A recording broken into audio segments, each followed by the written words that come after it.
Radio Pirate. It's exactly what they need. Radiopirate.com.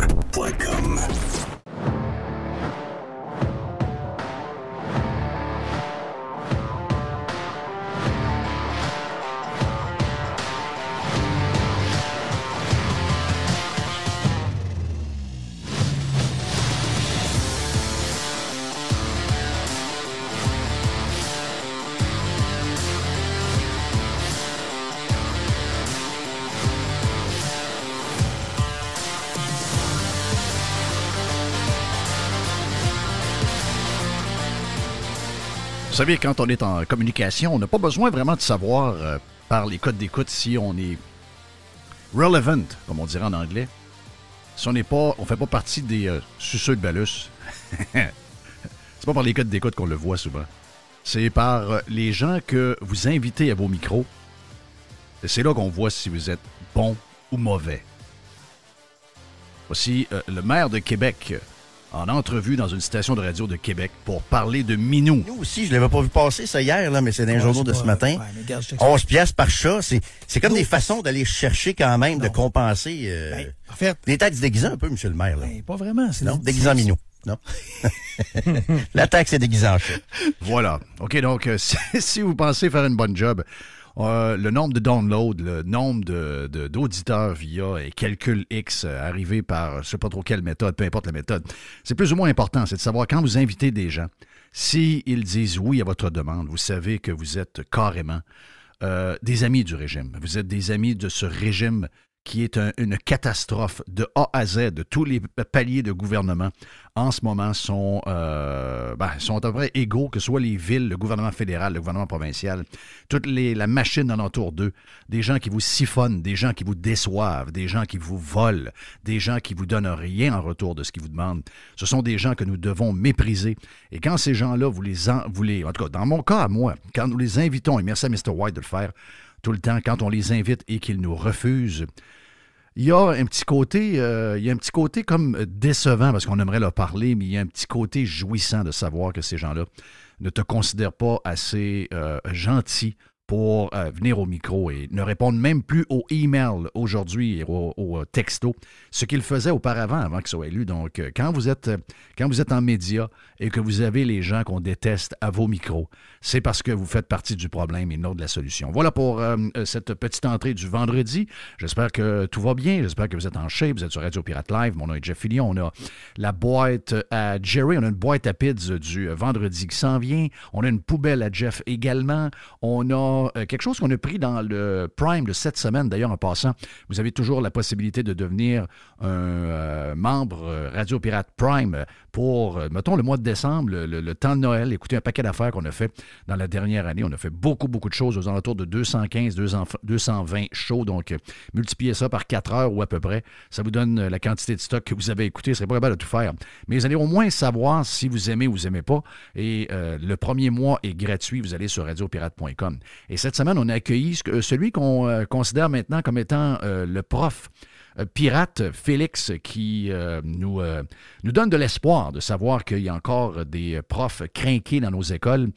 Et comme par hasard, le gars est un pirate, donc c'est pas surprenant. Donc, Félix était en entrevue avec nous autres, jasait avec nous autres pendant 1h15 sur Radio Pirate Prime. Et je disais à Mr. White hier, j'ai dit, on ne peut pas faire entendre un bout à nos membres, à nos pirates cheap. Il faut absolument qu'ils entendent notre chum qu'on a découvert cette semaine, Félix. Donc, vous aurez un bout de lui et ça va peut-être vous donner, ça va vous éclairer sur ce qui se passe un peu plus. Et ça va vous donner un peu d'espoir qu'il y a à l'intérieur du réseau qui a besoin d'un grand coup de pied dans le cul, qu'il y a des individus là-dedans qui sont d'une qualité exceptionnelle, qui sont crinqués, qui veulent le meilleur pour vos enfants. OK. Je parlais tantôt parce que dans les sujets du jour, bon, il y a différentes affaires. On est dans la taxation par-dessus la tête pendant toute la semaine. En fait, c'est quasiment redondant de parler de taxation au Québec. C'est à chaque semaine de plus en plus de taxes ici et là. Et après ça, Gabriel Nadeau va s'en aller à la TV en disant que c'est la faute des épiceries si on n'est pas capable de se nourrir. J'ai l'impression que ça a regardé le problème à l'envers pas mal. Juste cette semaine, vous avez vu, là, les villes ont proposé un paquet d'augmentations, soit aux individus, donc aux résidences, ou encore au commerce. Je connais un paquet de gens à Québec. Moi, je ne suis plus dans le domaine commercial en tant que tel à Québec. J'y étais pendant une quinzaine d'années. Je peux vous dire qu'à chaque fois qu'il y avait un budget et qu'on voyait des augmentations aux alentours de 4-5 % on capotait parce qu'on savait que la facture allait être nous refilée par le propriétaire du building. Puis j'ai vu dans certains posts que beaucoup de commerces, parce que veut pas, les commerces refilent ces augmentations-là à tout le monde. Donc, tout le monde perd quand nos commerces sont surtaxés. Et déjà que la région de Québec et la région de Montréal sont les deux régions au Canada qui sont les plus taxées pour faire de la business, eh bien, ce qu'on a appris cette semaine, des augmentations galopantes de taxes municipales pour les commerces qui avaient été, vraiment augmenté dans les dernières années. Donc, ça finit plus. Ça finit plus. Donc, si vous pensez un jour que la bière va revenir pour une pinte de bière à 5,95, vous rêvez en couleur, vous avez plus de chances de l'avoir bientôt à 20 piastres qu'à 10 piastres. C'est les nouvelles qu'on doit retenir là-dedans. Donc, on pense à vous, on pense aux résidents également de partout au Québec qui se font dire qu'une augmentation de 3,7, 3,8, 3,9 % c'est quasiment un cadeau. On a vu Longueuil, 4,9 % pour Longueuil. On avait eu le budget de Montréal également. Donc, et ça, ben, on va répéter un peu ce qu'on dit souvent. On est un peu responsable. Vous savez ce que je pense sur la manière de la démocratie québécoise. Moi, je vous dis, et je répète depuis longtemps, qu'avec un bulletin de vote, les Québécois sont une méchante gang de dangereux. Et surtout au municipal, ce sont les boomers qui votent, les plus jeunes. Puis ça, les plus jeunes, je ne suis pas en train de vous donner un bypass. Vous êtes responsable en n'allant pas voter et en laissant les gens qui ont du temps puis qui sont retraités d'aller voter. Ben, il ne faut pas se surprendre qu'une fois qu'on a un paquet de maires QS, d'activistes green, d'amateurs de vélo, de gens qui sont complètement, en anglais on dit lunatics, puis sans expérience, des gens qui ont probablement, ne sont même pas capables, d'après moi, de gérer un simple dépanneur. C'est des gens à qui on a donné les cartes et les cartes de crédit et les clés des villes. Et ces gens-là, en profitent, puis ils en profitent pour leurs idées de gauche, ils en profitent pour vous taxer. Donc, ultimement, c'est un peu de notre faute. Donc, si on veut remettre ça douette, à la prochaine élection, la prochaine fois qu'il y a des élections, on ne peut pas avoir une mairesse sans expérience à Longueuil. C'est une des plus grandes villes du Québec, Longueuil. On ne peut pas avoir quelqu'un de même. Ouais, mais les augmentations de ci, augmentations... Oui, mais... On ne peut plus surtaxer les citoyens en ce moment. Ils sont pognés jusqu'au cou. C'est aux villes et c'est aux paliers du gouvernement, justement, qui négocient avec un paquet de monde de donner des conditions correctes à leurs employés pour les garder. Mais ils sont condamnés à couper un peu partout dans leur machine pour être certain que la facture n'est pas refilée. Jamais ces gens-là. Les entreprises, en ce moment, le font. Hein. On a vu cette semaine Spotify qui a coupé 15 % de sa force de travail. On voit des entreprises qui font ça à tout bout de champ. Jamais dans le gouvernement, jamais dans les villes. On se remet en question avec les nouveaux moyens qu'on a aujourd'hui, avec la nouvelle technologie. Donc, on continue de grossir ce genre de bête, ce genre de goinfre qui en a besoin toujours de plus en plus. Et eux sont très bien. Eux sont équipés pour n'importe quelle situation économique qui arrive parce qu'ils vous siphonnent à l'os. Mais vous, pendant ce temps-là, vous êtes en train de manquer d'air, vous êtes en train d'écraser, vous êtes en train de manquer d'argent pour nourrir vos enfants, vous êtes obligé de vous rabaisser, aller chercher de la nourriture dans des banques alimentaires. Et ces gens-là s'en sacent complètement. Autre nouvelle qui arrive, en plus des villes. Mais ça, je vous le dis, il faut se rappeler de ça. Il faut se rappeler qu'on a un rôle, comme citoyen. On ne peut pas raconter à tout le monde ici et là, en étant fier de le dire, que ça ne nous intéresse pas. C'est le genre de patente. Moi, la politique, la ci, la ça. La politique, si tu t'intéresses pas à la politique va venir te manger le fond de derrière. Et c'est exactement ce qui se passe. En laissant des gens qui écoutaient LCN et RDI à longueur de journée, vous laissez ces gens-là décider pour vous. Peut-être qu'eux autres ont le moyen, parce qu'ils ont peut-être payé une maison, je ne sais pas moi, 70 000 $ ou 20 000 $ il y a 40-45 ans. Leur maison est claire, ils ont un bon fonds de pension, sont des anciens profs, etc. Ils sont capables de ramasser, même s'ils ont quelques sacrifices à faire, vu qu'ils n'ont pas d'hypothèque, vu qu'ils n'ont pas nécessairement un gros garde-manger parce qu'ils mangent de moins en moins. Ces gens-là sont peut-être moins touchés par ce qui se passe et ont le goût de, je ne sais pas, s'amuser avec une gang de weirdos qui deviennent les maires des différentes villes. Donc, il ne faut pas laisser ces gens-là décider. Ces gens-là sont accrochés à la télévision. Ils n'ont aucune idée pour qui ils votent. Ils écoutent ce que les gens à la télévision leur disent ou encore ce qu'ils voient sur les sites Internet de nouvelles. Puis that's it. C'est comme ça que des jeunes familles les gens qui ont encore du dynamisme et qui ont encore la volonté d'améliorer la place, vous devez prendre toute la place dans les élections. Vous devez vous impliquer. On a Stéphane Lachance à Québec qui veut partir quelque chose de vraiment trippant. Il faut s'impliquer, il faut changer les choses, sinon vous allez en avoir de plus en plus. Et là, imaginez-vous, on a fait une équipe. Là. Il y a une équipe entre le gouvernement du Québec et les villes. Et vous allez voir que toutes les villes vont sauter dessus. Rappelez-vous, vous savez que la CAQ qui risque de se ramasser troisième parti s'il y avait une élection là, vous allez comprendre que 3 ans, c'est très long, donc il peut se passer bien des choses. Mais s'il y avait une élection en ce moment, la CAQ serait troisième avec très peu de députés. On aurait le Parti conservateur d'Éric Duhem qui aurait 7 députés en ce moment. Et le parti au pouvoir serait un parti québécois minoritaire avec 59 députés. Moi, je pense que c'est la meilleure des choses qui pourrait arriver. Mais entre vous et moi, vous connaissez comment les Québécois sont dangereux avec des votes et comment ils sont émotifs. En 3 ans, il peut se passer bien des choses. Un chèque peut arranger beaucoup d'affaires pour la CAQ, donc nous verrons.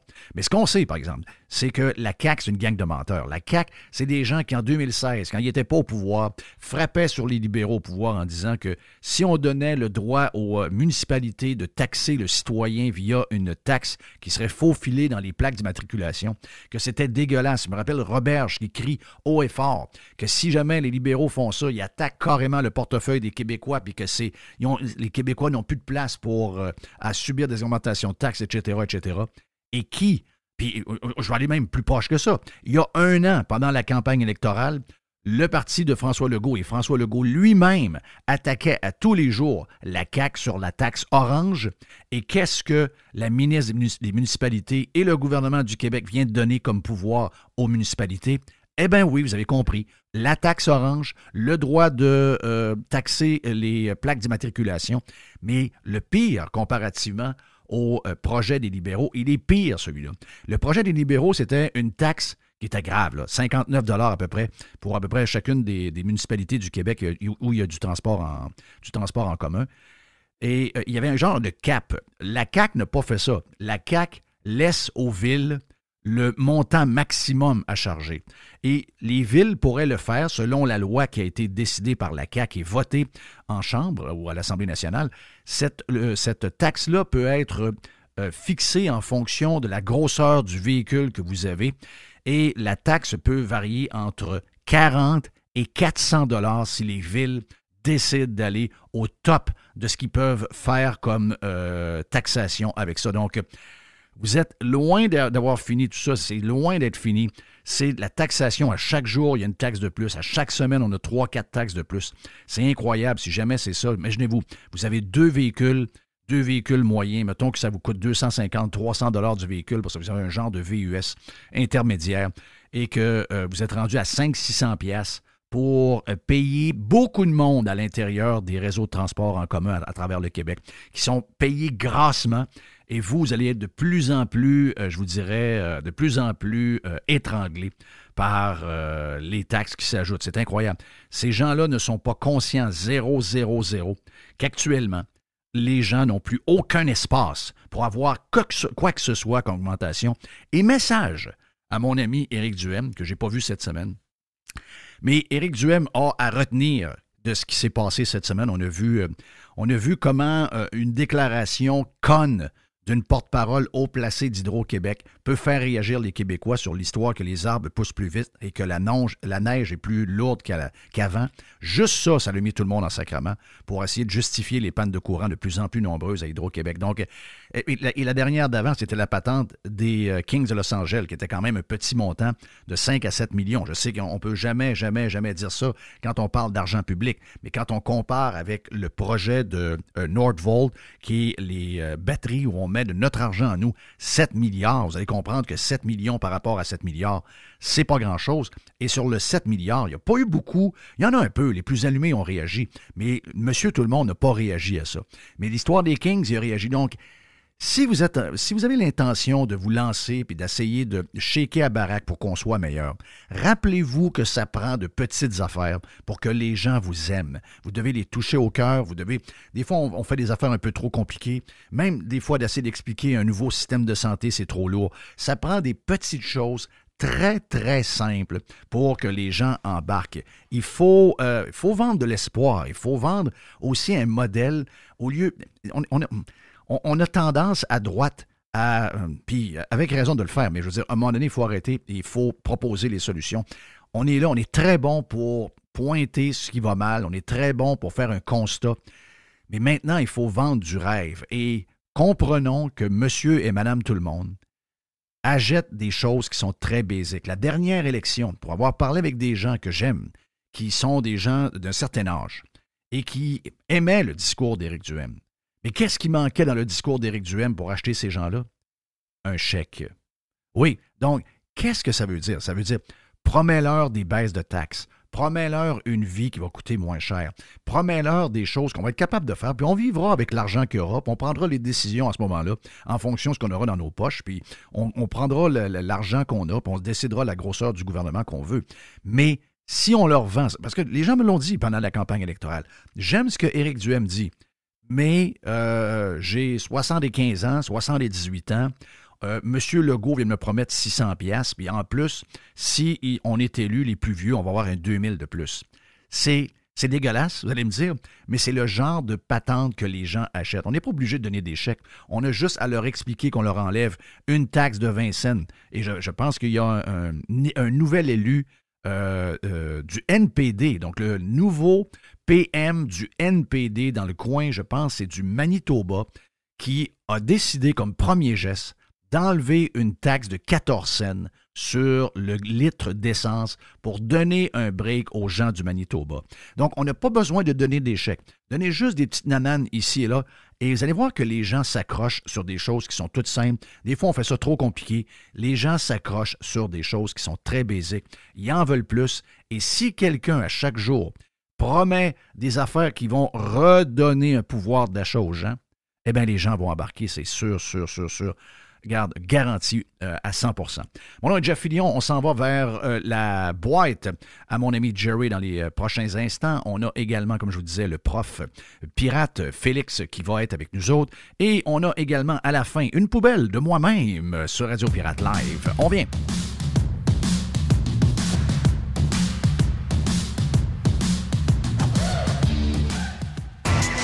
Juste du bon stock. La radio pirate de Jeff Fillion. RadioPirate.com. Radio Pirate. Do you like it? Yeah! RadioPirate.com. C'est une boîte à pizza qu'on a? Oui, c'est la boîte du vendredi. Non, le vendredi, c'est le boîte à pizza. Là. T'as raison, c'est une boîte à pizza. Oui, bonjour. Je voudrais commander une pizza, s'il vous plaît. La boîte. Pizza.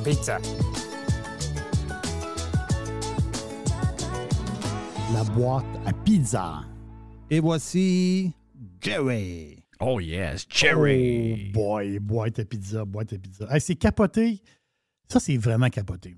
C'est drôle parce qu'on ça l'a pas... c'est plus les revues scientifiques qui n'ont parlé ou, tu sais, généralement, là, ça n'a pas tombé vraiment dans les nouvelles qui rejoignent la masse, si on peut dire. Là. Mais ça se passe au Japon. Mais pas juste. En ce moment, ça se passe au Japon, mais aux États-Unis.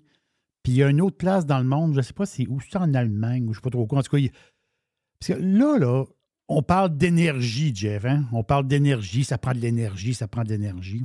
Il y a quelque chose qui s'en vient. Puis on commence à toucher, les scientifiques commencent à toucher quelque chose de vraiment extraordinaire. Je t'explique en gros l'histoire. C'est de fabriquer des petits soleils. On a notre soleil qui nous éclaire. On a notre soleil qui nous chauffe. Pas de soleil, il n'y a pas de terre. On vit pas. Il n'y a rien sur la terre. Là. Mais le soleil, imaginez-vous il y a-tu de l'énergie, le soleil? Il y a de l'énergie pendant des milliards d'années. Là. Il est bourré d'énergie. Imaginez fabriquer, c'est l'image qu'on se donne, là, fabriquer des petits soleils. On y appelle ça des réacteurs thermonucléaires. Tu sais, le nucléaire, là, il y a les façons de faire du passé. Là, il y a les façons de faire de l'avenir. Mais les façons de faire de l'avenir, c'est justement ça. Je vous explique ça en gros, là. Parce que c'est un petit peu plus compliqué que ça, mais en gros, on se fait une image, OK? Donc, on prend de l'hydrogène du gaz, là, sous forme gazeuse. Là. C'est très, très compressé dans une espèce d'habitacle, si je peux dire. Et là, on fait tourner l'hydrogène à une vitesse complètement folle. Donc, ça tourne, c'est fou raide. Pour tourner aussi vite que ça prend une espèce de force électromagnétique. Ça tourne, là, c'est inimaginable. Et là, l'affaire, c'est que les atomes deviennent comme ionisés. Je ne suis pas chimiste, là. Les atomes deviennent comme ionisés et ça devient un genre de plasma. Et ce plasma-là, justement, qui est un genre de soleil, en fin de compte. Donc, l'énergie qui peut se dégager de tout ça, puis c'est fait pour vrai, là. Ils l'ont fait au Japon, là. Ils l'ont réalisé. Mais là, en ce moment, c'est des tests. Mais imaginez-vous, eux autres, ils estiment qu'au milieu du siècle, de notre siècle, donc aux alentours de 2050, ils disent 2050 à peu près, là, 2050-2060, là, ils seraient capables, justement, ils le font là, mais après ça, ce fameux soleil-là, il faut qu'il aille chercher l'énergie dedans, comprenez-vous? Donc, il faut que ce soleil-là soit qu'on prenne son énergie puis qu'on l'utilise. Donc, la recherche continue, mais d'ici le milieu de notre siècle, on pourra avoir des mini-soleils qui nous donneraient de l'énergie complètement sautée. Là. C'est de la pure énergie. Puis c'est green, imaginez-vous. Donc, j'ai trouvé ça hot comme nouvelle. Mais comment ça marche, ça? C'est un soleil que tu l'installes où? Le soleil, il reste dans sa boîte, si peut dire. Il reste compressé. Il reste où, la boîte? La boîte est dans une centrale thermonucléaire. OK. Quand tu descends, en ce moment, qu'est-ce qu'ils font? Ils font de la fragmentation. Je ne suis pas un expert. Là. Tu vas fragmenter, tu prends de l'uranium, là, tu fragmentes de l'uranium. Donc, pour faire de l'énergie nucléaire, en ce moment, je pense que c'est de la fragmentation. Tandis que là, ça va être le contraire. Ça va être... on va unir. À place de diviser les atomes, on va unir les atomes. C'est ça qui fait un genre de plasma. Puis cette énergie-là qui reste centrale dans un genre de cocon, si je peux dire. Mais ce soleil-là, il est comme pris là-dedans. Là. Au départ, c'est de l'hydrogène. Au départ, c'est de l'hydrogène gazeux qui font tourner sur lui-même à des vitesses. J'ai pas la vitesse, là, mais c'est inimaginable. Comment ça peut tourner vite sur lui-même. Ça tourne tellement vite, donc le gaz, il va s'ioniser, il fait un genre de plasma. Puis le plasma, on m'a dit, ce plasma-là, c'est la même manière que le soleil fonctionne. Le soleil, c'est une boule, on dit c'est une boule de feu.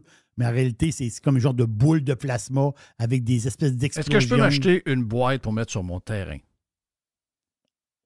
Non, la face, c'est tout le temps beau.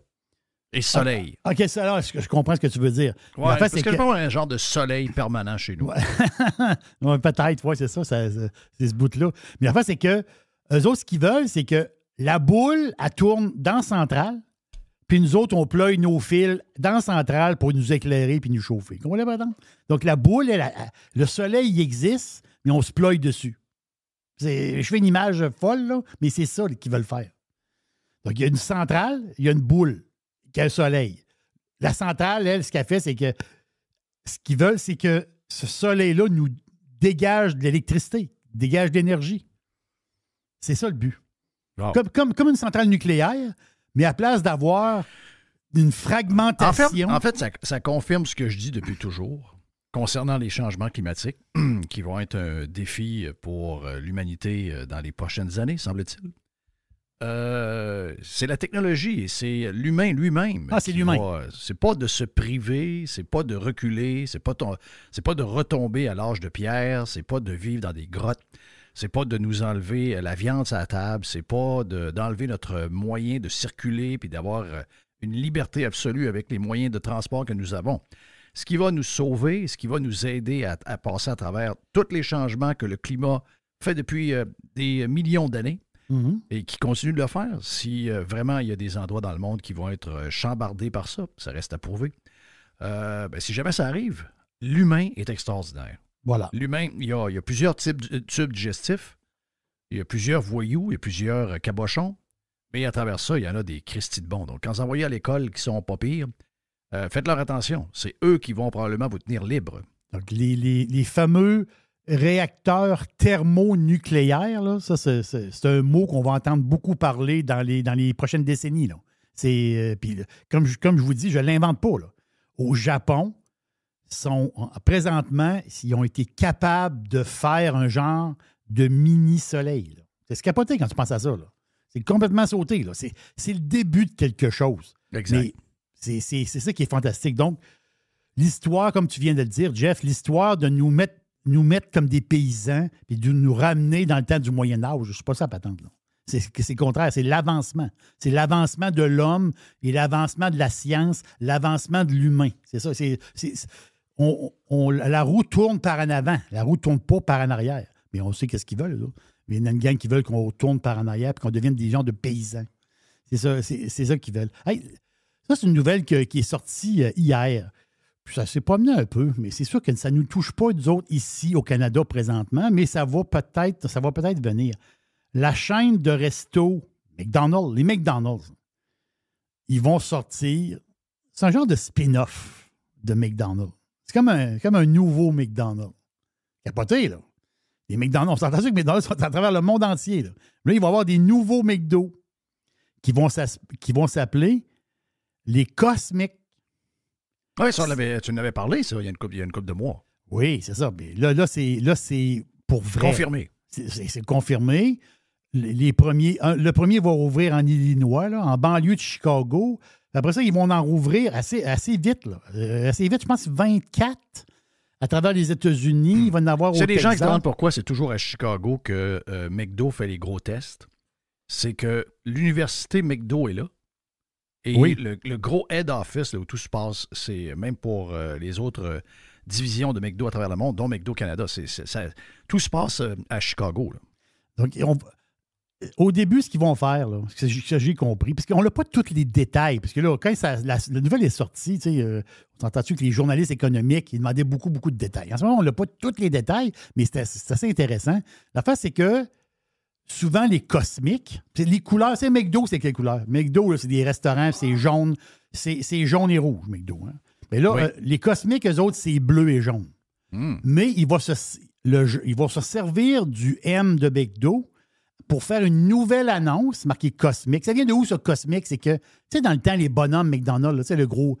Il y avait des personnages McDonald's là, dans les années 60, 70, là, puis il y avait des parcs à thème, puis les enfants allaient glisser dans les glissades avec des bonhommes. Là.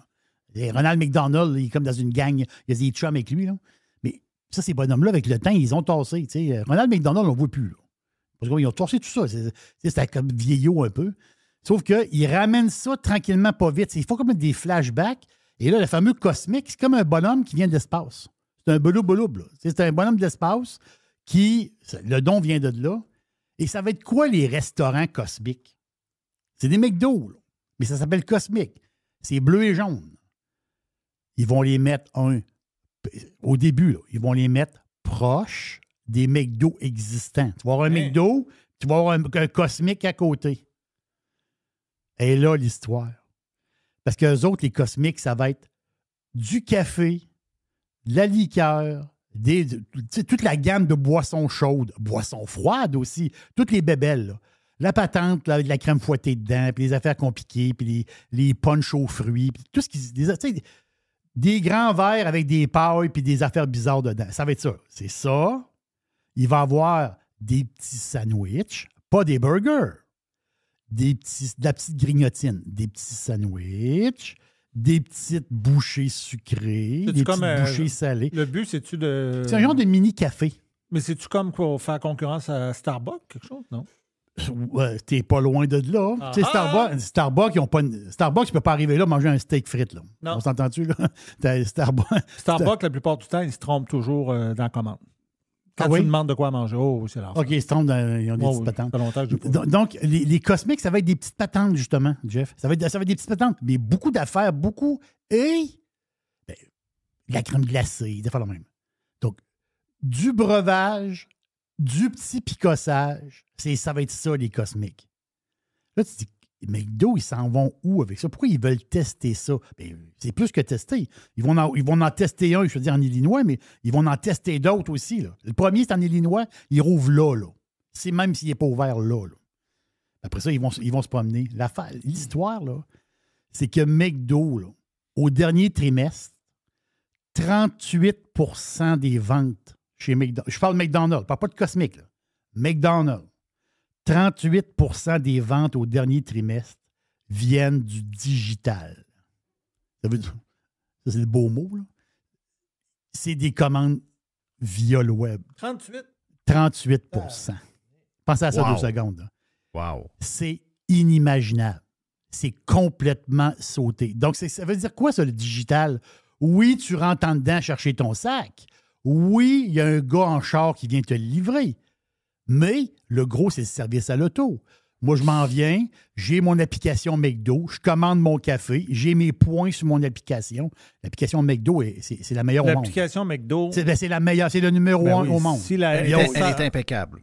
Si la SAQ s'était basée sur les mêmes... Ah oui, ben oui, c'est sûr. Ça aurait marché. Non? Donc, imaginez, parce que McDo, là, oui, des hamburgers, des frites, des trios, puis des patates, puis des cibles. Oui. Ce qu'on oublie, c'est que McDo, c'est toutes les patentes sur le côté. La boisson, le café. Le café spécial. Le café glacé. La patente avec les crèmes fouettées. Tu vois, des petites patentes. Tu te dis, mais ça, là, c'est ultra payant. L'affaire, c'est qu'en ce moment, les services à l'auto sont loadés. Voilà, c'est ça l'histoire. Les services à l'auto... Ils veulent séparer les deux services à l'auto parce qu'un prend trop de temps par rapport à l'autre pour la bouffe. C'est ça. Fait que, oui, tu vas pouvoir aller chez McDo régulier, chercher ton café. Oui. Sauf que si toi, tu arrives au coin d'une rue, il y a un McDo puis un Cosmic. C'est le même stock chez Cosmic. Mais l'affaire, c'est que tu dis, je vais aller chez Cosmic, je prends juste un café. Pas ce qu'on comprend? Donc, ça fait plus de fenêtres de service à l'auto, plus rapide. Donc, ça aide, ça débourre le service à l'auto, puis ça débourre comme l'application McDo qui marche à la planche. C'est tout à fait génial. C'est tout à fait génial parce que si je prends, mettons, mon cas à moi, moi, je ne mange pas souvent du McDo. Parce qu'on va dire une fois de temps en temps. Là, mais je ne suis pas un gros client McDo. Je parle le burger avec le frit. Jeff, on en mange, nous autres. Mais je ne suis pas un gros client McDo. Sauf que j'achète du café. Je prends ma blonde, ma femme. Ma femme, c'est pareil. Elle ne mange pas souvent du McDo. Mais elle boit beaucoup de café McDo et beaucoup de café glacé. C'est une grosse cliente. Ma femme, elle, c'est une Cosmic. Moi aussi, je suis un Cosmic. Donc, nous autres, on fait un scénario. Moi, je suis le client parfait pour le Cosmic. Carrément. Voilà. Et je débourre le service. Je ne vais pas au service à l'auto. Je ne suis pas là. Donc, ça augmente l'efficacité de McDonald's. J'ai hâte de voir où ça va aller, mais ça commence. Les Cosmic commencent là. Et on s'en parle dans 1 an, 2 ans. J'ai vraiment hâte de voir les résultats. Je parle de ces tests-là, si je peux dire. Puis, mais c'est vraiment, c'est nice, là. C'est vraiment nice. C'est cute. Quand tu vois la patente, là, c'est vraiment beau. Il y a des images qui ont commencé à sortir. Qu'est-ce que j'ai pour toi, Jeff, dans une boîte à pizza? C'est boîte à pizza. C'est la dernière chose de boîte à pizza pour le live. On va continuer à plus de boîte à pizza sur le Prime après. Qu'est-ce que tu as comme autre sujet, mon ami Jerry? La terre brûle, Jeff.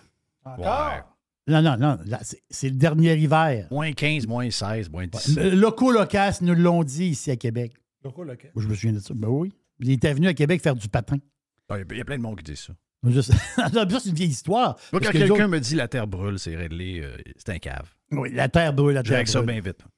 Mais là, l'affaire, c'est que j'ai vu sur X un amateur de pêche. Hey, c'est le fun, on dit X, puis on dit plus anciennement Twitter.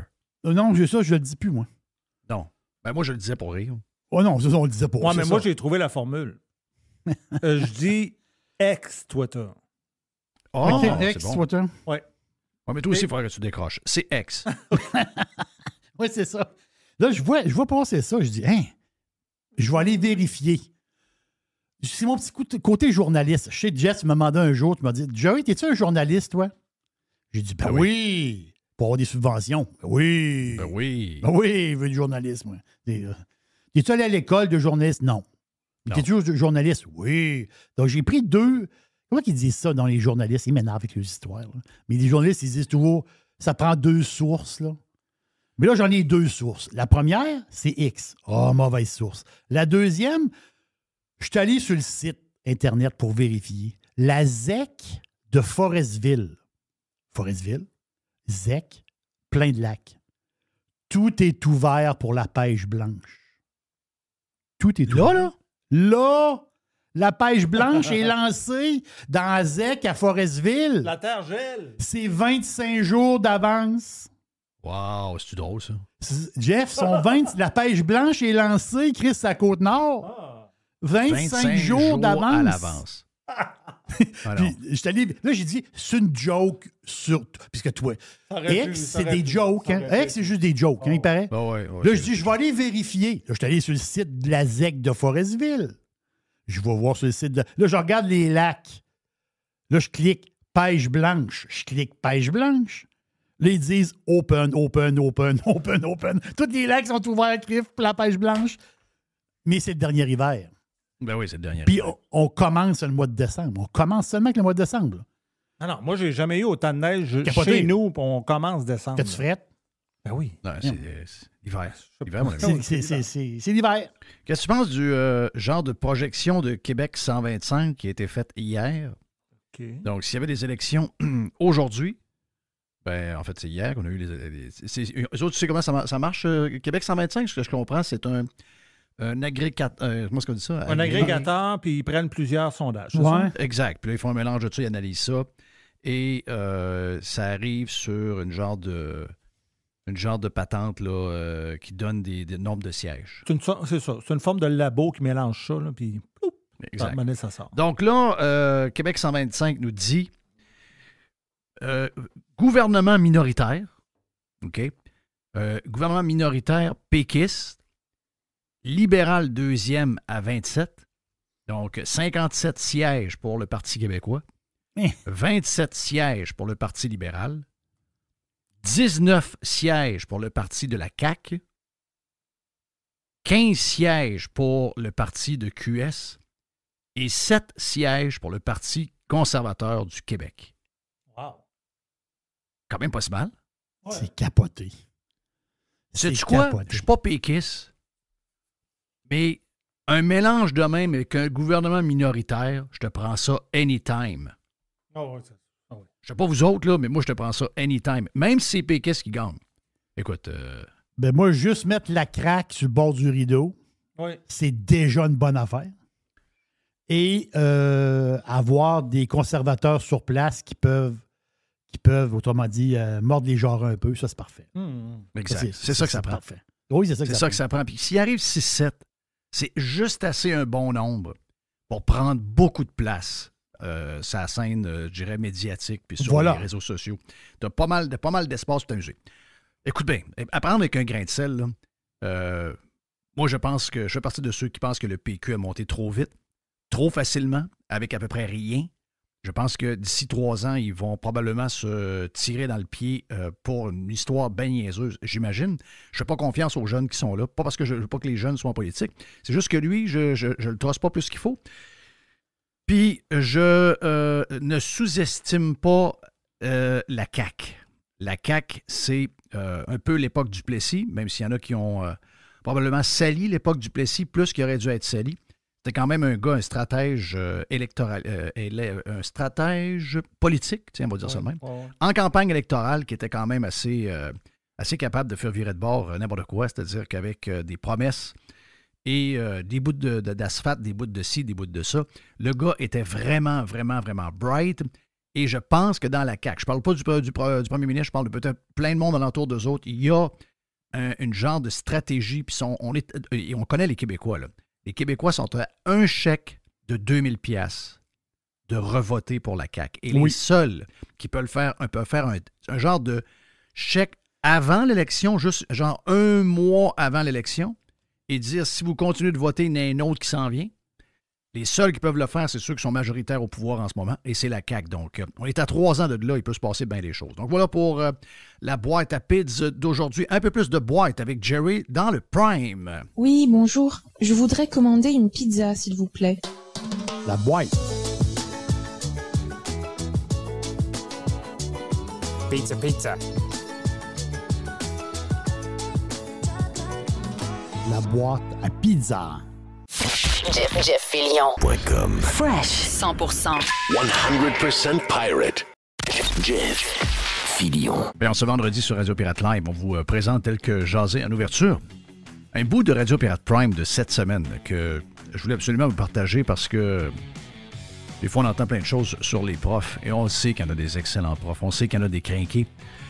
Mais lui, il est particulier, il s'appelle Félix et c'est un prof pirate. Et il nous parle de toutes sortes de choses, la grève, un paquet d'affaires sur ce qui se passe en ce moment, dans les écoles également avec les jeunes. On parle de lui pendant quoi? On parle avec lui plutôt pendant 15, peut-être 20-25 minutes ou à peu près, mais si vous en voulez plus, il y en a bien sûr encore plus sur Radio Pirate Prime, gratuit sur radiopirate.com. Radio Pirate. Ah, mes chers auditeurs.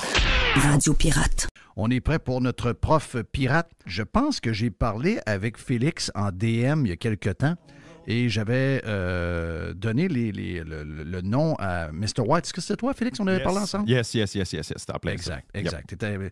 Je ne suis pas surpris. Mr. White me dit Félix, c'est un méchant crinqué, donc vous venir nous raconter un peu.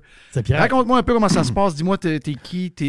T'enseignes quoi? T'es où? Raconte un peu. Bon, écoute, moi, je suis de la région de Québec. Je suis un ancien répartiteur 911. Jeff, je travaillais dans le monde de l'urgence. Puis à un moment donné, j'ai dit c'est assez, je suis plus capable. J'ai topé. Fait que j'ai décidé de faire d'autres choses. C'est une job tough, ça, hein? Oui, mais moi, je viens pas je travaillais pas à Ville de Québec, Jeff. J'étais à base militaire de Valcartier. Donc, j'étais responsable du personnel militaire. Moi, j'étais civil, donc j'étais responsable du personnel militaire, traiter les urgences là, des gens qui habitent dans les PMQ, les quartiers des militaires, un peu les environnements Saint-Gabriel puis Shannon. Ça brasse pas mal dans ces affaires-là. Hein?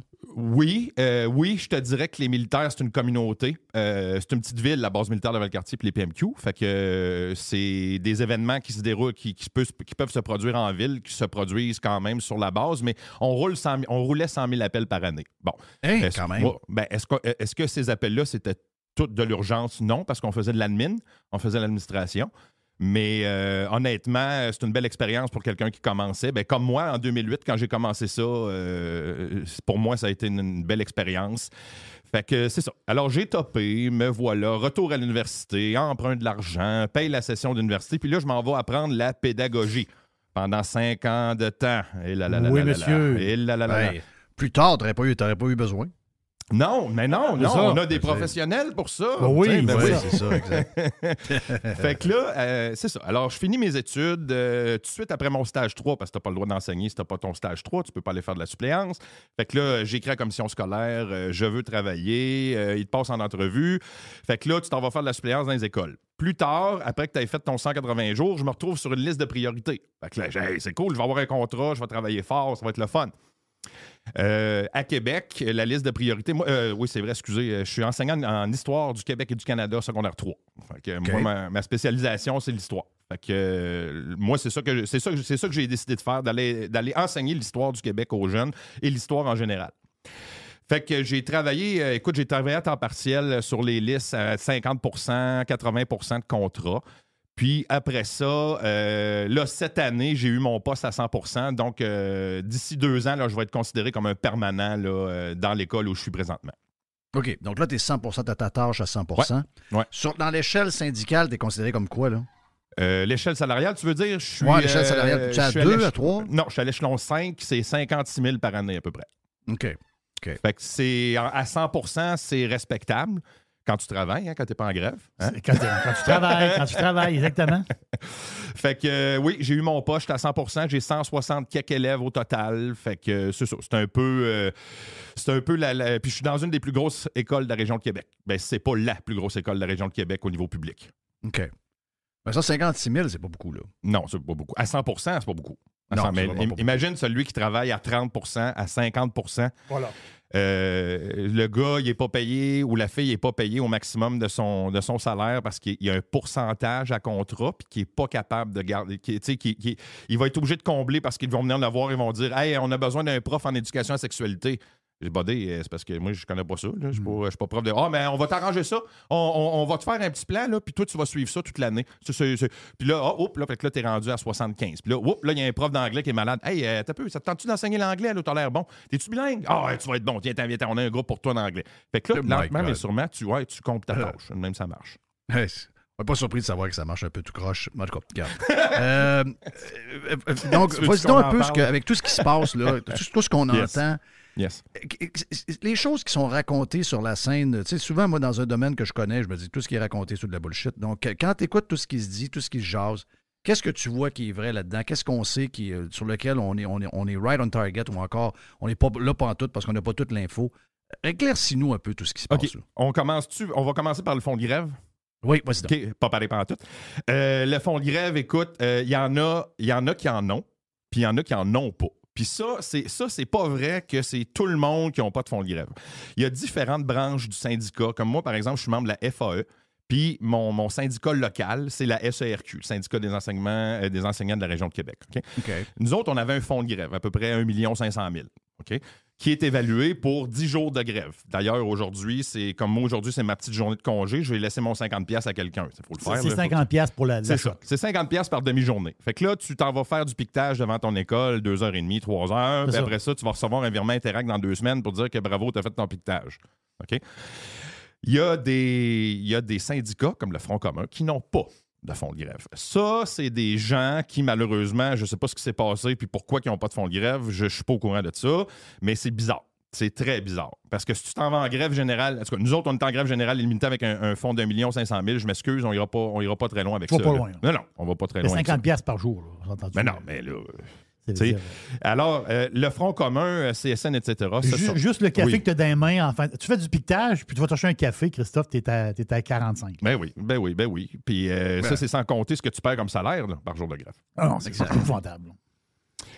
Bon, c'est ça. Alors, le Front commun n'a pas de fonds de grève. Donc, il faut distinguer les deux syndicats qui sont en conflit de travail présentement, la FAE, mais mon syndicat, ma maison, et le Front commun qui devrait déclencher la grève d'une semaine du 8 au 14 décembre, à peu près.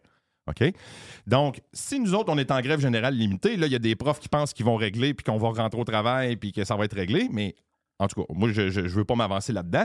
Mais si nous autres, on rentre cette semaine, vendredi, le Front commun sort, mais moi, ça veut dire que mon salaire, là, je retrouve mon salaire si on règle, tu comprends? Je referai mon cash par jour que j'ai perdu. Ben, je ne le retrouverai pas, là, mais il est trop tard. Là, mais... Donc, c'est ça. Ouais. Donc, pas payant. Là. Ben, moi, mettons qu'on décortique mon talon de paye, là, je suis coupé 283 $ par jour. OK? Fait que je vais chercher 50$. Oui. Il m'en manque encore. Oui. Fait que qu'est-ce qu'il faut que je fasse? Ben, je fais des petits job-ins à gauche, à droite. Je travaille, je vais chevalier de Lévis comme annonceur. Je vais faire du tutorat. Je vais trouver je vais trouver un moyen. Y a beaucoup de profs qui se sont pris des genres de petits sidelines? Moi, j'ai des collègues qui sont fait embaucher dans un commerce là, pour, mettons, aller flipper des boulettes ou placer de la marchandise. C'est ça. Puis j'en ai d'autres qui ont décidé de se tourner vers une autre commission scolaire qui n'est pas en grève, qui sont membres puis qui vont aller travailler parce que ce qu'il faut savoir, là, c'est que si tu fais de l'aide aux devoirs ou tu travailles pour un élève qui fait partie de ta commission scolaire, tu peux être mis à l'amende. C'est 1000$. Ça monte vite. Donc, mettons que moi, je décide de travailler pareil, d'aller faire de la suppléance. Bien là, il faudrait que j'aille à Port-Neuf, il faudrait que j'aille au découvreur, il faudrait que j'aille au navigateur. Bref, il faudrait que je me promène pour m'assurer un salaire qui est le salaire d'un suppléant. C'est à peu près, à mon échelon, là, 75$ pour 1h15. Est-ce que vous avez été bien briefé sur... Est-ce que vous savez ce que vous demandez? C'est-tu clair pour tout le monde ou c'est en haut qui ont des objectifs puis ils n'ont pas trop communiqué ce qu'ils voulaient? Est-ce que vous avez été bien briefé de ce qui se passe? Je trouve qu'on a... Oui, on a eu des bonnes discussions, mais le problème, c'est que où ce que le bas blesse, là, c'est qu'on n'est pas au courant de ce qui se passe à la table. On n'a pas de résumé. J'ai pas, moi, mon résumé de négo, puis dire, regarde, là, François, il a parlé de ça, puis Sonia, elle a parlé de ça, puis nous autres, les profs, on vous a donné ça. Mais là, nous autres, moi, tout ce que j'ai comme info, c'est qu'on négocie d'une cloche de verre. Tu négocies d'une cloche de verre un peu, là. Tu fais une négociation nationale, puis tu n'es pas capable de rendre public ta négociation. Excusez, il y a de quoi qui ne marche pas. OK? Donc, moi, ce que j'entends au début, je pense que c'est cette semaine que vous avez parlé. Toi, Jeff, ta mère, ton père était prof, right? Hein? Oui. Puis tu as parlé de ça cette semaine, si ma mémoire est bonne, ou la semaine dernière. En tout cas, il faut comprendre une chose, que les conditions salariales, ce n'est pas que ça. Il y a les conditions générales de l'enseignant. OK? Je pense qu'on a eu des... Tu sais, ce qu'on demande. Oui, on demande de meilleures conditions. C'est quoi? Qu'est-ce que vous demandez? C'est ça. Qu'est-ce qu'on demande? Des meilleures reconnaissances de la profession enseignante. Je peux-tu gérer mon temps comme je l'entends? Je peux-tu aller travailler chez nous si, par exemple, j'ai la P1 puis la P4 que j'enseigne? Bien, entre les deux, là, j'aimerais ça aller chez nous travailler. OK? Parce que moi, j'ai un petit TDA. OK? Puis je peux pas travailler dans ma salle de prof parce que je suis tout le temps dérangé. OK? Fait que j'aimerais ça aller travailler chez nous, mettons. T'as un TDA, toi? Un petit peu. Oui, un petit peu. Oui, on s'en apercevait. Mais c'est ça qui fait que tu as du gaz. Donc, oui, ça. Exact. Mais le gaz, Jeff, tu m'en as donné pas mal aussi au cours des années. Il faut que je te le dise. Ah, ben, tant mieux. Puis Jerry aussi. Puis les gars ici, là, franchement, vous en donnez du gaz. Moi, je suis jamais nommé comme d'habitude. Ah, mais tu sais, Mr. White. Moi, je suis... Lui, c'est terrible. La victime. Donc, qu'est-ce que tu disais là-dessus? Continue là-dessus. Vas-y. Donc, tu dis, moi, quand j'ai deux cours séparés, j'aimerais ça aller travailler, je vais être plus productif 2-3 heures chez nous qu'à la salle des profs. Exact. C'est ça. Ça me permet, moi, d'aller faire, mettons, ma correction. Moi, si tu me demandes ça, moi, c'est oui tout de suite. Là. Il y a pas problème. D'abord, que la job se fait. En bas. C'est quoi l'histoire? Parfait. Exactement. Tu as la moitié des fonctionnaires qui ont le droit de faire du télétravail 2 jours par semaine. Moi, je suis fonctionnaire à l'éducation. Pourquoi moi, je n'ai pas le droit? Pourquoi ils veulent pas? Ça, c'est n'importe quoi. Là. Mais non. Mais là les profs... Ça se règle en 3 minutes. Là. Ben, on signe en bas, là. Télétravail, oui, fini. On n'en parle plus. Oui. Puis il y a quelqu'un qui va... Il y a un directeur d'école, il y a un directeur qui te surveille, il y a quelqu'un qui te surveille. Puis s'il voit que tu fais pas ta job, il va te dire, hey, emmenez-toi les oreilles, parce que là, tu pars souvent, puis j'ai pas l'impression que tu vas travailler à la maison. Au contraire, regarde, si tu veux partir plus souvent, parce que tu livres pas à peu près, fais ce que tu veux. Tu es en charge de ton affaire, tu es en contrôle, go ahead. Tu sais, il y a du management local. On peut pas faire ça mur à mur, je comprends. Là. Mais quand même, si c'est pour un prof, ça le motive puis ça l'organise mieux d'aller travailler à distance chez eux, ben why not? Puis on parle pas d'enseigner à distance, pas ça la patente. On l'a fait pendant 2 ans puis on sait qu'est-ce que ça donne. Là. Je m'excuse, là, ça marche pas pantoute la patente. On a perdu. Là. Mais là, moi, si je veux aller travailler chez nous, j'aimerais ça. Puis j'aimerais ça faire ma correction, pas me faire déranger par je sais pas qui puis je sais pas quoi, parce que malheureusement, je suis quelqu'un qui se fait déranger facilement. On a la composition de la classe. Et ça c'est un enjeu... Le nombre d'enfants dans la classe. Oui, mais le nombre d'enfants avec pas des problèmes... Ma mère, elle te fait dire qu'elle avait 33 enfants, mais il y avait la moitié qui était bizarre. Ben oui. Mais la moitié des enfants qui sont bizarres, là, aujourd'hui, qu'est-ce que tu fais? T'es médicamentes? Oui. Après dans le temps, il n'y avait pas de médicamentation. Non. Aujourd'hui, après ça, qu'est-ce que tu faisais? Ben, mais là, dans le temps, le petit tannant puis les 2 petits tannants, tu pouvais les séparer dans la classe puis lui parler, lui crier après un peu. Là. Aujourd'hui, tu peux plus le faire. Ben moi, j'avais une prof, elle s'appelait Sonia en 4e année, puis ce qu'elle faisait quand elle voulait avoir la paix, elle me mettait dans le coin en arrière puis elle me virait vers le mur. Oui, c'est ça. Oui. Au primaire, ça se fait encore. Au primaire, ça se fait. Ça se fait. La composition de la classe, c'est aussi d'être capable d'avoir des élèves qui sont là pour apprendre puis qui veulent apprendre. Parce que plus ça marche, plus la composition des classes fonctionne de cette façon-là. Tu as tes élèves réguliers. OK. Tu as tes élèves à début qui ont des débuts de problèmes. C'est pas trop connu encore, mais on sent qu'il y a un petit quelque chose. Un trouble d'opposition, un petit TDAH, en tout cas, la liste est longue. Et puis après ça, tu as ceux qui sont majeurs. Là, tu as des problèmes diagnostiqués, tu as des interventions qui doivent être faites. Et là, malheureusement, le plan d'intervention. OK? Qui ça, avec la direction, les intervenants, l'élève, le parent, on s'assoit et on dit, toi, mon petit gars, là, c'est quoi tu as besoin? Mais moi, j'ai besoin d'un ordinateur. Moi, j'ai besoin d'un dictionnaire. Moi, j'ai besoin de... Fait que là, finalement, on se retrouve avec un document de 3-4 pages à lire. Puis ça, il faut que je multiplie par le nombre d'élèves qui en ont de ces plans d'intervention-là. 16, 17, 18. Parmi mes groupes, là. Fait que là, je dis, OK, là mettons, François, il a besoin d'un ordinateur. Sonia, elle a besoin d'un dictionnaire usuel en ligne. Bernard, là, lui, il a besoin de... Je sais pas qu'est-ce qu'il a besoin. Il a besoin de faire du BC en dessous de son bureau. OK, on va regarder ça de même. Bon, mettons. Bien là, moi, là, il faut que je regarde tout ça, puis il faut que je m'assure à chaque fois que tous ces élèves-là, là, ils ont tout ce qu'ils ont besoin. Mais moi, je perds un temps énorme à essayer de régler tout ça. Je peux pas enseigner. Moi, là, le trouble d'opposition, là, j'ai eu une formation à l'université qui t'explique un peu comment procéder avec ces gens-là, mais je suis pas un spécialiste, là. Moi, je vais répéter la consigne 22 fois. Après la troisième fois, d'habitude, là, moi, j'arbitre au baseball depuis plusieurs années. Là. Strike 3, you're out. Ciao, bye. Là, je suis tanné. Même si tu es opposant, whatever, là, moi, je suis tanné. Je ne te gérerai pas. Tu vas aller voir le spécialiste, l'enseignante, la TES, le professionnel. Tu vas aller régler ça. C'est le festival de la TES, là. Oui, mais regarde, ça, c'est une autre histoire. On en manque de monde de même. Vous avez, il y a un pirate avec qui j'ai parlé sur Twitter, là, je me souviens plus c'est qui, je m'excuse.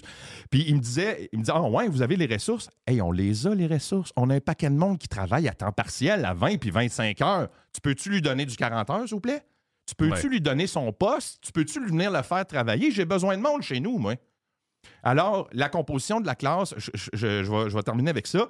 Est-ce qu'on peut regrouper les gens qui ont les mêmes besoins ensemble avec des spécialistes? Est-ce que je peux faire ça? Est-ce que je pourrais avoir ça? Ouais, mais là, vous savez... Non, mais t'es mal à l'index. Si tu mets des enfants à part, puis t'as comme, OK, dans l'école, là, t'as les deux classes au bout de là-bas, ça, c'est les bizarres qui sont là. Exact. Aujourd'hui, tu peux plus mettre les... Ça peut plus être les bizarres. Dans mon temps, les bizarres, on s'entend-tu, là? Il était mis de côté un peu, les bizarres. Je vais te le dire. Moi, nous autres, là, les bizarres, là, en secondaire 3, ils sortaient des classes, puis ils sortaient, là. Oui. Puis, je vais le dire en bon québécois, ils te crissaient avec un trousseau de jetons, puis ils t'envoyaient en professionnel court. Là. Ben, oui. Même pas professionnel long, parce que t'es trop cave. Mais il m'excuse, là, mais c'était ça. Là. Mais Jerry, tu sais que c'est pas mal d'envoyer un non, cours mais t'es professionnel. zéro en maths, t'es zéro en français, t'es zéro là, t'es zéro là. Tu sais, à un moment donné, t'as bien beau mettre 10 profs sur ton dos, à un moment donné, tu comprends rien. Donc, là, on va te trouver une job physique. Puis t'es correct, là. Puis tu gagnes ta vie après. C'est exactement ça. Sauf qu'il faut adapter ce système-là aux gens qui ne peuvent plus suivre la machine. C'est ça qu'on a comme Est-ce qu'il y en a plus qu'avant, d'après toi? Oui. Ah, et puis la pandémie, Jeff, excuse-moi, là, ça a fucké jeune, hein? Sacre. J'ai mal, honnêtement. Tu sais, puis je l'ai dit, je pense que je t'en ai parlé à toi, Jeff, là, le système est malade. Le système est malade. Mais les ressources, là, l'argent qui est dépensé pour nous autres, elle est mal dépensée. Qu'est-ce qu'on va faire? Ben, c'est sûr, c'est le gouvernement qui va le faire. Ben, à quoi on s'attend? C'est quoi le deal que tu nous avais fait, Jeff? Là? Je vous donne 20 %, puis tu te rappelles-tu de ça? La semaine passée, hein, je vous donne 20 %. Tu peux-tu juste me rafraîchir la mémoire? Je donnais un peu, 20 je donnais le montant qui était demandé, puis après ça, en échange, tout le monde va être coupé, incluant ceux qui négocient en ce moment. On va couper les impôts, on va couper ci, on va couper ça. Là. C'était ça la patente un peu, en général. Là. Je ne me rappelle pas des détails. Là. Mais tu sais, moi, je le donnais, le montant. Mais vois-tu, là, c'est encore des affaires bien plus banales que ça. Ce que tu me dis là, ta première demande est très banale. Même la deuxième, c'est une augmentation de la tâche de la personne qui est déjà là. Je veux dire, on est-tu à 250 $, de plus par semaine pour cette personne-là soit disponible pour tout le monde donner un coup de main? Non. Tu sais, à date, c'est pas des affaires bien compliquées. Là. Pas en tout. Pas en tout. Sauf que le problème, c'est que, bon, là, on a nous autres, puis on se fait répéter des cassettes. On négocie. Le gouvernement a fait un offre, on va vous proposer ça. D'ailleurs, on est supposé avoir des nouvelles cet après-midi parce que le Conseil fédératif de négociation va terminer ses réunions, puis là, on va avoir des nouvelles.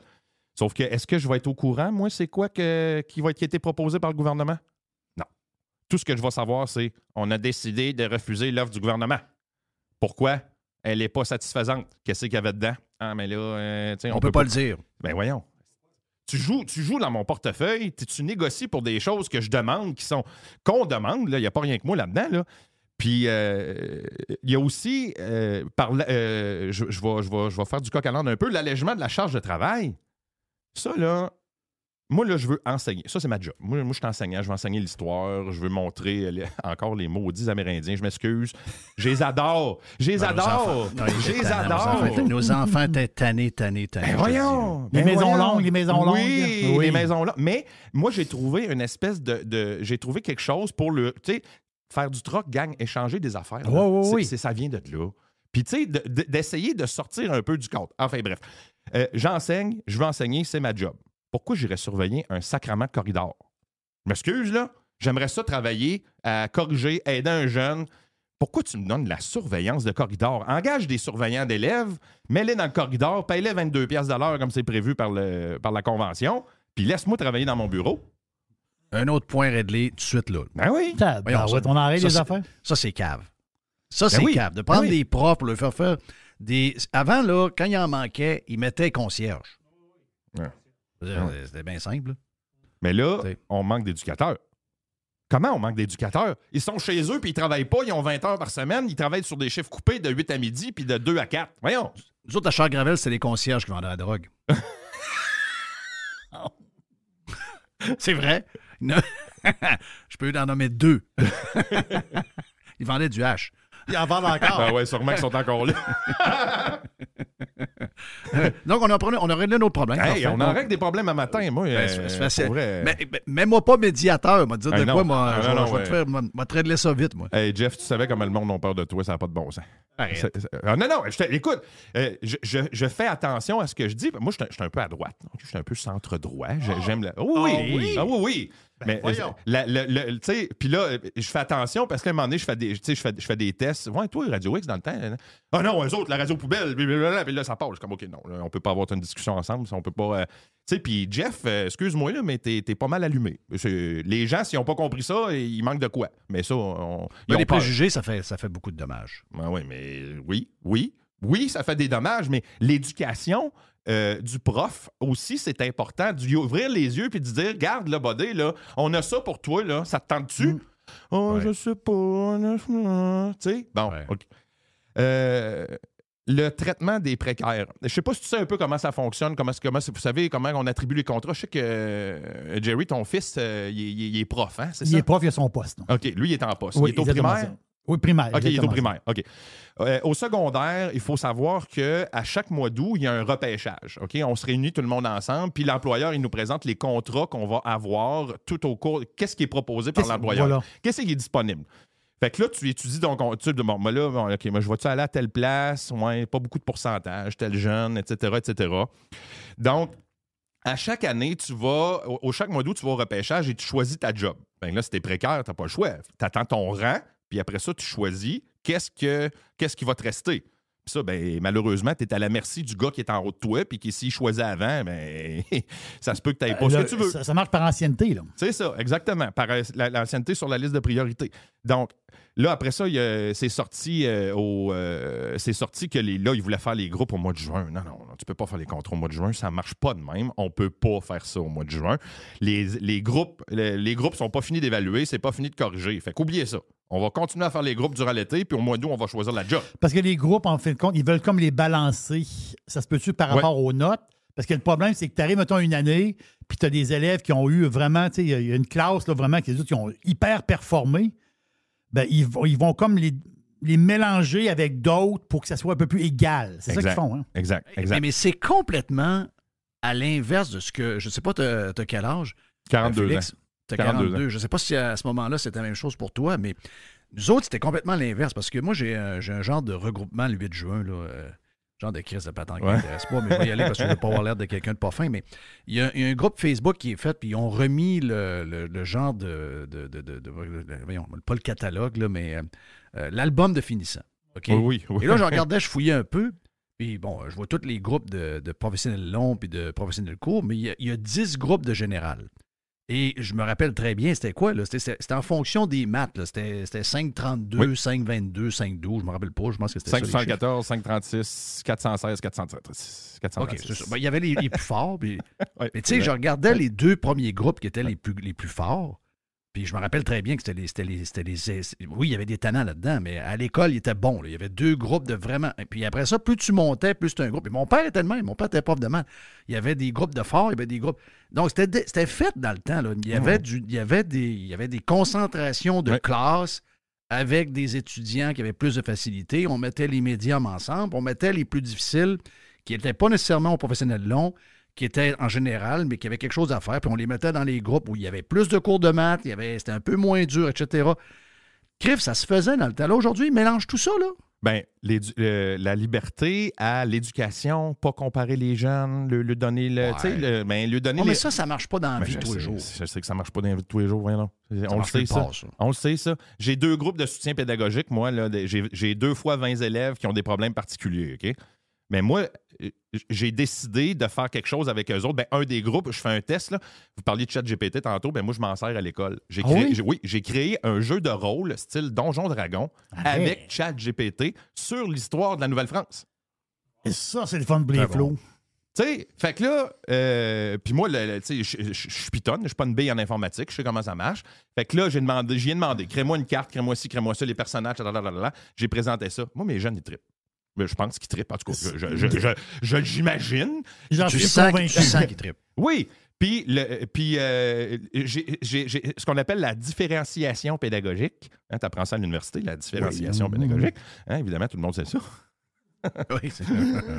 Oui, la différenciation pédagogique. Les gars, saviez-vous qu'il existe 95 stratégies à mettre en place pour une gestion de classe efficace? Wow! Ouais. Jeff Fillion. Ben voilà, vous avez connu le prof pirate. Félix, c'était le fun, hein? Si vous en voulez plus, comme je vous le disais tantôt, allez sur radiopirate.com, le premier mois est gratuit, allez vous inscrire. Plus de Félix et plus de stock. On a entre autres Carlos de Punisher aujourd'hui sur Radio Pirate Prime. On vient. La poubelle est après.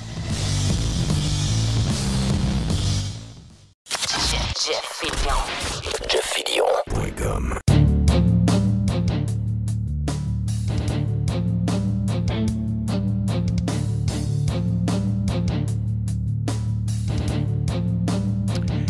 Beaucoup de choses dans la poubelle à Jeff aujourd'hui. On se promène dans la musique, on s'en va dans le golf, on s'en va en politique, on s'en va un peu partout. Mais commençons par... ce serait le fun de faire un genre de feature, le salaud de la semaine. Qui est le salaud de la semaine? Ben souvent, ce sont des gens, des snitchs. Et malheureusement, on a connu ça pendant la COVID. On a été surpris de voir que des gens près de nous étaient prêts à téléphoner à la police pour des gens qui se rencontraient pour prendre une bière ou manger un repas ensemble. On a vu des choses totalement dégueulasses pendant cette période-là. Et malheureusement, on dirait qu'avec le temps, c'est pire que pire. Et les réseaux sociaux sont une belle vitrine pour voir qui sont ces salauds-là, parce que souvent, ils sont comme fiers de ce qu'ils sont. Et le salaud de la semaine, excusez-moi, là, c'est Pierre-Yves McSween qui a envoyé une belle image là, d'un beau chalet généré probablement par l'intelligence artificielle avec de la belle neige dessus, un beau chalet en bois rond. Et je cite son tweet, parce que j'ai gardé une photo parce qu'il m'a barré quand je l'ai dénoncé, il m'a barré sur le champ. « Si j'étais vérificateur de Revenu Québec ou de l'Agence du revenu du Canada, je me concentrerais sur notre chalet est disponible, nous écrire en privé sur Facebook. Beaucoup de locations non déclarées, comme disait l'autre. » Est-ce que j'ai besoin de rajouter d'autres choses? Est-ce que j'ai besoin de vous dire comment... faire ce genre de patente-là, il n'y a rien de plus crasse, il n'y a rien de plus dégueulasse. McSween, en plus, vit avec le monde. De cracher dans le visage du monde qui ont quelque chose qu'ils essayent de garder, puis qui essayent de partager, puis d'avoir un petit revenu pour être capable de le garder. Et de voir que ce gars-là est bandé sur... le fait qu'on doit toujours de l'argent au gouvernement. My God! L'argent s'en va mourir là, vous le savez très bien. Malheureusement, si quelqu'un donne 1 pièce au gouvernement, si au moins c'était pour nous soigner, si au moins c'était pour s'occuper des personnes âgées, si au moins c'était pour que nos écoles soient impeccables, puis que tout le monde soit heureux, puis que les enfants sortent de là et prêts et équipés à faire face à la vie moderne d'aujourd'hui, au moins si c'était ça. Ben non, c'est rien de ça. Vous savez que si il y a quelqu'un qui est stoulé puis que les gens du gouvernement arrivent pour quelqu'un qui a loué pendant 1 mois son chalet et qu'il est obligé de faire un chèque de 500 ou de 800 piastres, vous savez très bien, je ne sais pas moi de vous dire ça, que le 800 piastres va carrément disparaître. Donc, le salaud de la semaine, c'est Pierre-Yves McSween qui a fait ce genre, sans aucune gêne, sans aucune gêne, même pas en privé. Il le fait carrément aux yeux de tout le monde. Il est comme un peu surpris de voir qu'il se fait brasser pas mal. L'autre sujet je vous ai dit que j'avais parlé de golf. Pourquoi je vous en parle? C'est parce que c'est pas nécessairement sur le sport, c'est plus le côté business. C'est passé hier après-midi, on avait entendu parler depuis quelques semaines maintenant. Il y avait des rumeurs qui couraient comme de quoi qu'un des joueurs les plus populaires du Tour, c'est pas un Tiger Woods, là, il n'y a pas l'influence de Tiger Woods, mais c'est quand même en Europe, entre autres, un gars qui est très apprécié. C'est un Espagnol, il vit aux États-Unis depuis longtemps, depuis son college. Il a marié une Américaine, il reste en Arizona, il s'appelle John Ram, celui que les gens appellent Rambo. Et Rambo qui n'avait pas tellement passé de commentaires sur l'arrivée de LIV Golf et des joueurs qui partaient pour LIV. Il était souvent questionné, puis lui, il dit, regarde, les gens font ce qu'ils veulent. Mais dans sa tête, à lui, il n'était pas question qu'il parte pour LIV Golf parce qu'il voulait rester sur le DP World Tour, qui est le tour européen, pour pouvoir participer à quelque chose qui, pour lui, est très, très, très important. C'est la Ryder Cup. Mais je veux juste vous dire que, ils lui ont donné 500 millions de dollars. Qui peut refuser 500 millions de dollars US pour s'en aller jouer au golf dans une ligue compétitrice à la PGA? Qui est assez cave pour dire non? Il y en a, mais regarde, si moi, ça m'était proposé, peu importe ce que j'ai... les histoires morales, les patentes, on parle de pur business. Donc, la ligue gérée par Greg Norman et gérée par le fonds saoudien est en train de complètement briser à jamais la PGA. Et la raison, c'est que quand ces deux ligues-là sont parties, je vous explique le deal, comment il est important, pas juste pour aller chercher un joueur, mais c'est parce que la période est stratégique en ce moment. C'est-à-dire que LIV Golf est venu au monde il y a quoi, à peu près 2 ans. LIV Golf est allé chercher une tonne de golfeurs. Phil Mickelson, Sergio Garcia, Dustin Johnson, Brooks Koepka, on peut en nommer. Il y en a au moins une vingtaine qui sont d'hyper qualité. Cameron Smith, le gars qui joue, l'Australien, qui est toujours là dans les tournois majeurs, qui est une beast. Beaucoup de gros noms, un spectacle différent sur 3 jours, à peu près 14 tournois par année pour que les gars aient une vie un peu moins de troubadour. Donc, et surtout beaucoup d'argent. Donc, l'Arabie Saoudite a décidé de challenger la PGA. La PGA a mal réagi. La PGA a joué une game politique, qui est un genre de game qui leur est revenu en pleine face, un genre de slingshot qu'ils n'ont pas vu arriver, qui est revenu vers eux autres. Donc, ça n'a pas été brillant, la stratégie, et le grand patron de la PGA est genre sur la liste des blessés, si on pouvait dire, depuis à peu près 6-7 mois. C'est un gars qui est missing in action. Et il ne faut pas oublier que il y a quelques mois, pendant l'été, je vous rappelle comment ça s'est passé encore. Donc, Lawrence Stroll, le gars de Aston Martin, le gars de Montréal, sa fille, la sœur de Lance, le pilote de F1, se marie en Italie. Lui, son gros commanditaire de l'écurie de F1, c'est Aramco. Aramco, c'est le fonds saoudien. Le grand patron d'Aramco, c'est le patron de LIV Golf. C'est le gars qui est derrière tout le cash et qui est le genre de grand patron qui a engagé Greg Norman pour mener la ligue. Donc, c'est le même gars. Et là, Lawrence Stroll, il dit, hey, en passant, il y a le boss de la PGA qui est en vacances ici en Italie. Il est à 15 minutes en train de jouer au golf. Va donc le voir, puis essayez donc d'arranger vos affaires. Et c'est là que ça s'est arrangé. Ils ont eu une entente, ils ont signé, ils ont fait venir d'autres mondes, ils ont signé une entente, mais cette entente-là doit être détaillée et finalisée avant le 31 décembre. 31 décembre, on est le 8 décembre en ce moment, il reste quelques jours seulement. Donc, j'imagine que ça n'avance pas au goût de l'Arabie Saoudite. Ce qu'ils ont fait en signant John Ram, qui est le joueur qui a été numéro 1 il n'y a pas longtemps, qui est numéro 3 mondial, qui vient de gagner le tournoi majeur qui est le plus important, c'est-à-dire le Masters, qui vient de gagner également la Ryder Cup. Donc, en allant chercher John Ram, en lui donnant 500 millions de dollars pour aller le chercher, ce que le fonds saoudien et ce que LIV a fait, c'est carrément envoyer un message à la PGA qui était dans les câbles et qui n'avait pas le choix de signer l'entente probablement qu'ils leur ont déjà envoyée. Et c'est une défaite. Si ça traîne, on s'entend que c'est une défaite pour la PGA. Donc, ils sont pognés dans les câbles. C'est ça où on te démolit. Tu signes ou on annonce d'autres joueurs qui vont venir et ça va être la fin. Qui va rester dans la PGA, à part quelques joueurs un peu moins connus? Qui va rester? Bon, la gang à Tiger, la gang de Jupiter, la gang de Tiger, c'est Tiger Woods, Rory McIlroy, Justin Thomas, Ricky Fowler, toute la gang de chums de Jupiter qui mangent ensemble à The Woods au restaurant. Mais ça ne fait pas une grosse gang. Là. Ça fait pas une grosse gang. Donc, pour la PGA, ce qui vient d'arriver hier, c'est une catastrophe, les amis. John Rahm qui signe 500 millions. Il n'était pas très à l'aise en entrevue quand il a annoncé ça hier sur Fox News. Mais on peut comprendre parce que c'est un genre de patente qui est polarisante au bout. Donc, il y a des gens d'un bord et de l'autre. Mais regardons juste le deal d'affaires et la manière que ces gens-là négocient. Et ça vous montre probablement qu'à la tête de la PGA, il y avait une gang d'imbéciles qui n'ont pas pris ces gens-là au sérieux et qui ont pris les mauvaises tactiques pour essayer de démolir Liv en jouant sur le 11 septembre, en jouant sur l'histoire du journaliste qui a été coupé en morceaux par le régime saoudien. Toutes des patentes qui n'ont rien à voir avec je dirais, le golf en tant que tel ou le sport en tant que tel, en plus que la PGA faisait affaire avec ses commanditaires, avec des compagnies qui sont justement présentes à Riyad, en Arabie Saoudite, et qui brassent des milliards, en fait des centaines de milliards en business dans ce coin-là. Donc, ça devenait un peu niaiseux, un peu bébé-lala. Et bien là, sérieusement, c'est probablement le coup de grâce de la PGA qui devra s'écraser et signer contre sa volonté probablement une entente qu'ils ne veulent pas trop. Donc, voilà pour les histoires de golf. Qu'est-ce que j'avais d'autre également? Au niveau musique, je vous ai dit que je faisais un peu de musique parce qu'on est dans la poubelle à Jeff.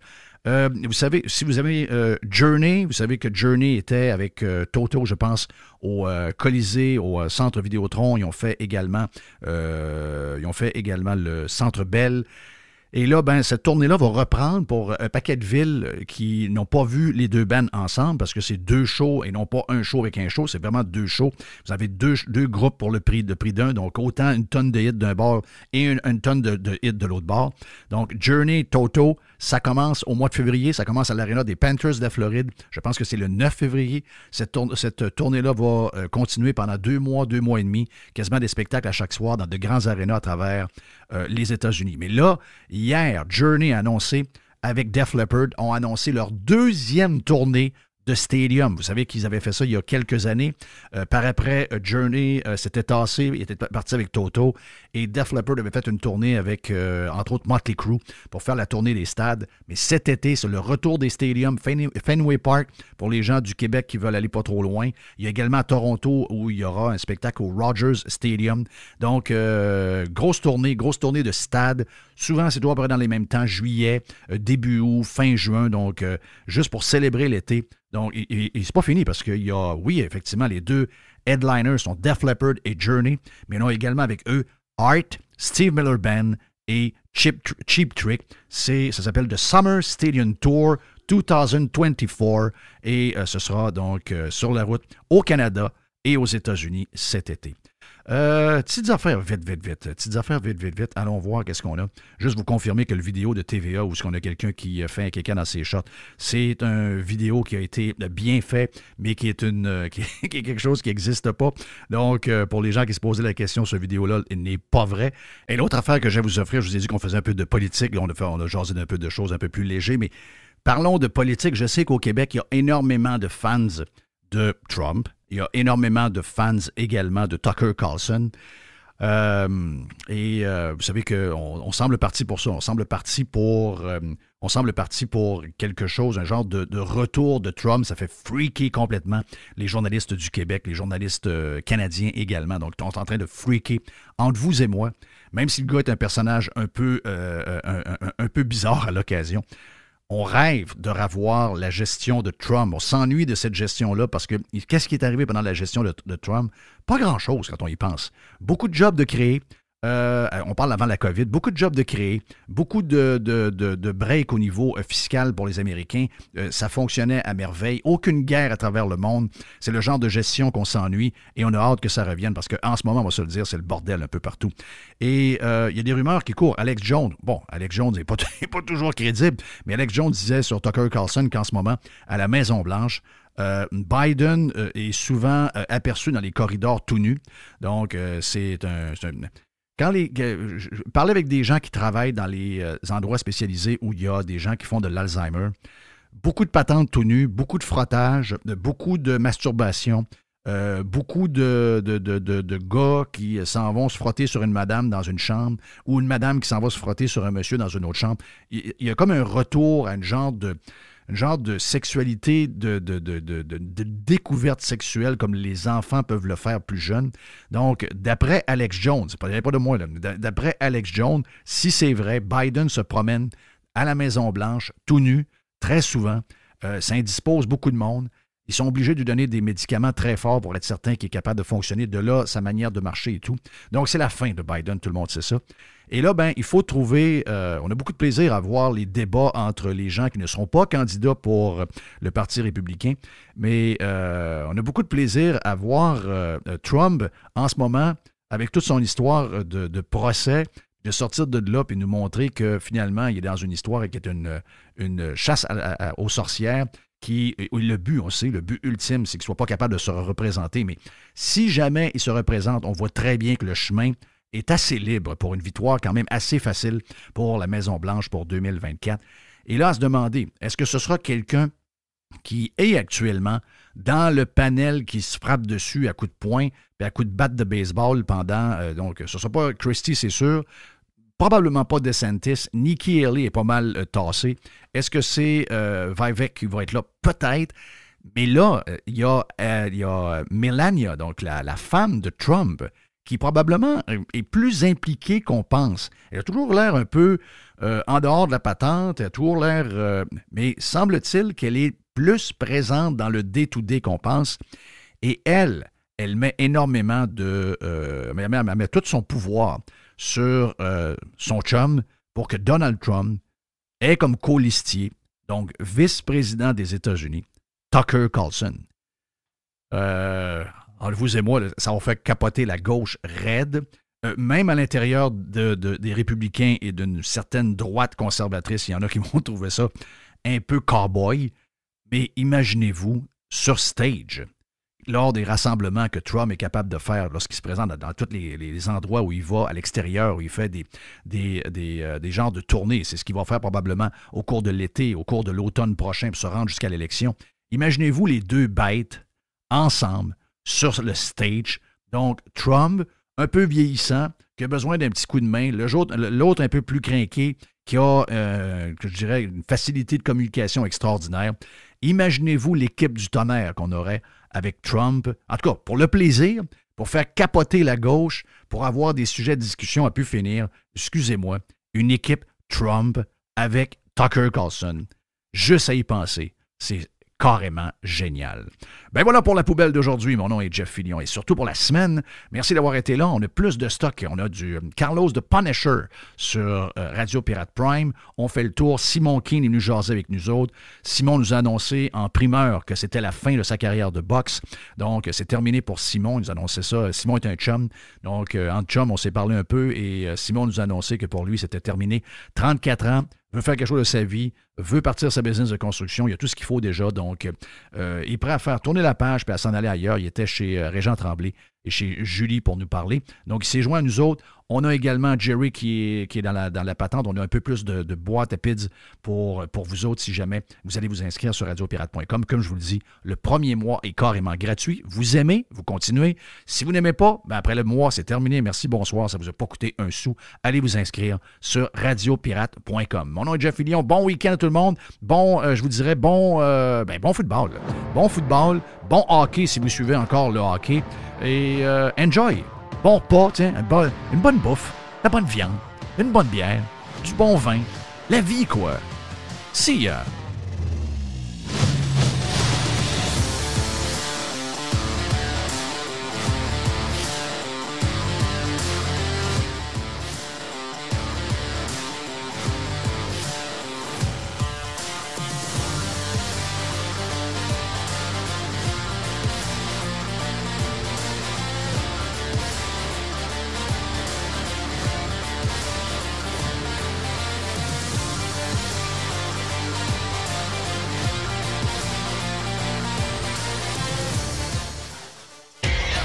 Thanks for listening to Radiopirate.com. Radiopirate.com. Hey la gang, vous êtes en train d'écouter Radio Pirate Live, c'est gratuit pour tout le monde, mais si jamais ça vous tente de vous joindre à moi, Jerry, et toute notre gang pour être dans la grande famille des Pirates Prime, eh bien, vous allez vous inscrire sur radiopirate.com. Vous allez pouvoir écouter tout ça sur toutes les applications que vous aimez, donc Spotify, Apple Podcasts, Podcast Addict, un peu partout où les podcasts sont diffusés. Eh bien, on est là en Prime.